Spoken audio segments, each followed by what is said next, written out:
This is a 2013 Lexus 450h SUV. It's basically the same as the Lexus RX-350, except the 450 is a hybrid and it's also more expensive. This particular model starts off at $47,310 and it was loaded up with plenty of options. We had dual screen rear entertainment system at $4,920, heads-up display at $1,200.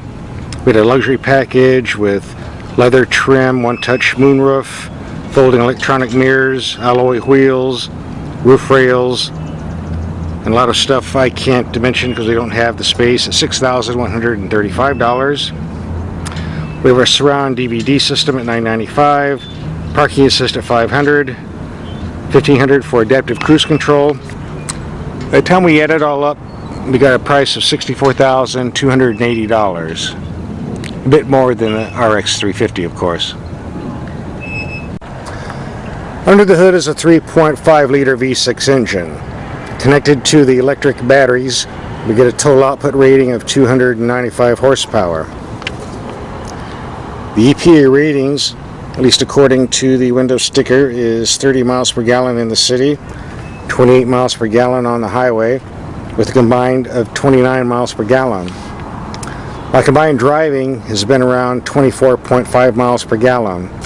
I did reach around 26 to 27 cruising at 65 miles per hour with cruise control on, but at high speeds on the freeway, running around 75-80 miles per hour, climbing hills, it dropped slightly low to the 23.5 I got mixed commuting.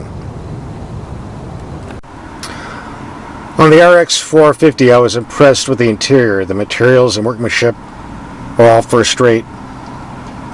And it was very luxurious too, but we cheated a bit because we ordered just about everything you can get. So we got nice leather seating, the rear DVD system for watching movies. You move up front, we have a nice large glove box for putting all of your items. The instrument panel is easy to read either in daytime or night. The controls on the steering wheel are handy to have. On top we have the owner's manual sitting here, which is over 1,000 pages thick. That does not include the smaller owner's manuals, which are underneath for navigation, DVD system, items like that. You're going to have a lot of reading to do if you want to tackle that book. The computer system is pretty simple to use. I didn't have to read too many of those manuals to operate it. You have the main menus for destination, setup, phone, climate controls, radio.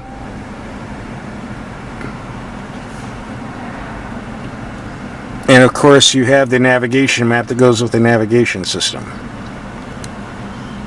Basically it's pretty easy to use unless you want to do a lot of complicated items, programming addresses and items like that, which I did not do.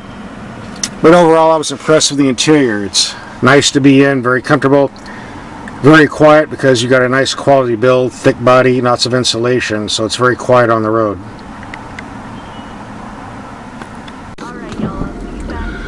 If you're looking for a vehicle with sporty driving characteristics, this isn't it. The steering is a little bit on the vague side. I suspect they did it that way so you wouldn't have torque steer problems as you usually do with the front wheel drive system. Of course, if you order the optional all-wheel drive, that wouldn't be a problem, but then the extra weight's going to drag the engine down even more than it would now. And the front end is sort of nose heavy, probably due to all of the electrical equipment up front, which means it drives like Oprah's got her big fat butt sitting on the hood. When you take high-speed corners anyway. But on the positive side, this is a very luxurious vehicle. The ride is comfortable. The body is well insulated against noise. Of course, being a Lexus, you don't have any rattles or creaks. The engine is very quiet too, especially when running on the electrical system at low speeds. And the brakes are absolutely perfect. Just the right feel, stop in a very short distance. Basically, this is a luxury vehicle that would be great to take on long trips. Especially with all the room you have in here, you could take a lot of people with you. So for that purpose, which of course is the purpose for which it was designed, Lexus did a pretty good job here. This is a very nice daily driving machine. The Lexus 450h has those bright high output headlights. On the positive side, they do put out a pretty bright beam at close range, great for driving in the city. However, they have a rather low ride height and a short cutoff. As you can see here, at around 100 feet, they're only about 4 or 5 inches off the ground.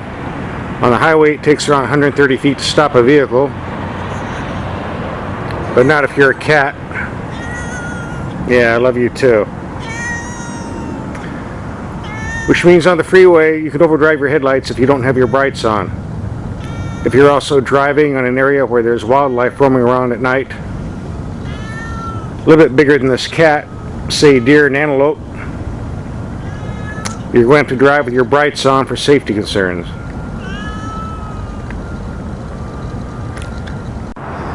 I'm told the hybrid system adds around $6,500 to the price of this vehicle. So even if you had the advertised 30 miles per gallon, it would probably take you 6 to 8 years in fuel savings for the system to pay for itself. But on the positive side, if you're someone who wants to drive a large SUV, but you want people to think you're environmentally conscious and saving the planet, the hybrid system allows you to have that image and drive a good SUV, large size at the same time, sort of like eating your cake and having it too. So if you can afford this vehicle and think that way, the Lexus 450h could be the vehicle for you.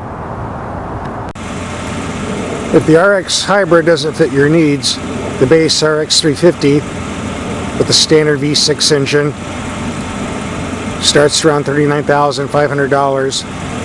It looks pretty much like this. However, this particular one is an RX-350 with the F Sport package. It replaces the front-wheel drive with an all-wheel drive system. It replaces the 6-speed automatic with an 8-speed automatic with a lot of suspension upgrades. It's a far better vehicle. However, it does add $6,500 to the price tag, just as the hybrid added $6,500 to the price tag. So you do have to pay more. However, what we need to know now is how this particular F Sport drives. The driving characteristics of the RX-350 F Sport are very, very good. The steering has far better feel than the nose-heavy hybrid we drove earlier. Furthermore, the all-wheel drive provides better weight distribution. And all these wet roads I'm driving on, we just had a very hard rain. Traction is excellent. I found the acceleration to be slightly better than the hybrid as well. Likewise, the brakes were absolutely perfect.